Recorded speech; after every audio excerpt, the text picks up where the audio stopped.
आपल्या न्यायासाठी व हक्कासाठी लढणारा एकमेव news channel top Solapur. News चॅनलला लाईक करा, शेअर करा, सबस्क्राईब करा। पूर्व विभाग श्रीराम मंदिर समितीच्या वतीने श्रीराम मंदिरामध्ये श्रीराम जन्मोत्सव व कल्याणोत्सव आयोजित करण्यात आला होता।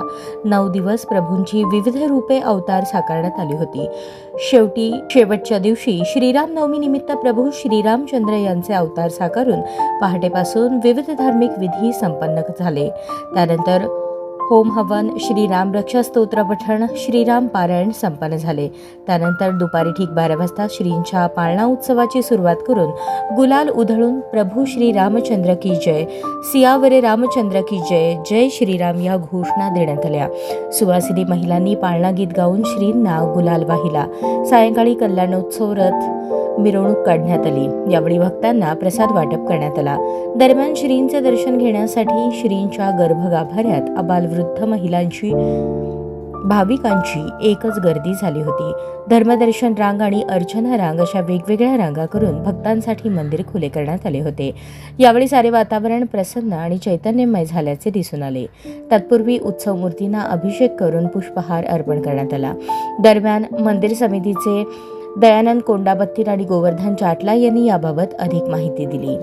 या प्रसंगी कोंडय्या मेरगू, मुरलीधर श्रीराम, श्रीनिवास सामलेट्टी, दत्ता श्रीराम, महेश कोडम, शिवकुमार कोंडाबत्तीनी, राजीव आडम, श्रीनिवास बिनगुंडी, हरिप्रसाद रामचंद्र जन्नू यांच्यासह भक्तगण मोठ्या संख्येने उपस्थित होते।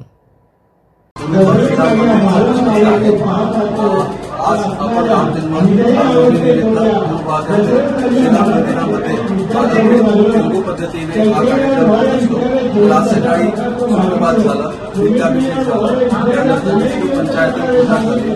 आता दुपारी 12 वाजता राम जन्मोत्सव बोलोत्सव असणार आहे। त्यानंतर आमच्या हिंदू समाजामध्ये एक कथानक नावाचा कार्यक्रम असतो। आम्ही दत्त मंदिरमध्ये इथलाच दत्त मंदिरमध्ये सीताबाईची मूर्ती घेऊन जातो।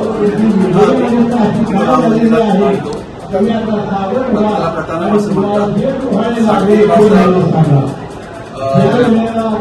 स्वच्छता समारंभ होणार आणि समारंभानंतर रथोत्सव असणार।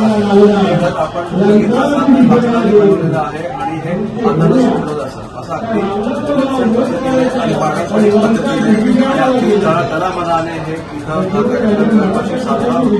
तर आपल्या सोलापूरवासी सगळ्यांना आमच्या वतीने सगळ्यांना राम जन्माच्या हार्दिक शुभेच्छा आणि आपल्याला आवाहन करतो आपण मंदिरात या मंदिराचे वैभव बघावं आणि त्यासोबत दर्शनही घ्यावं। जय श्रीराम।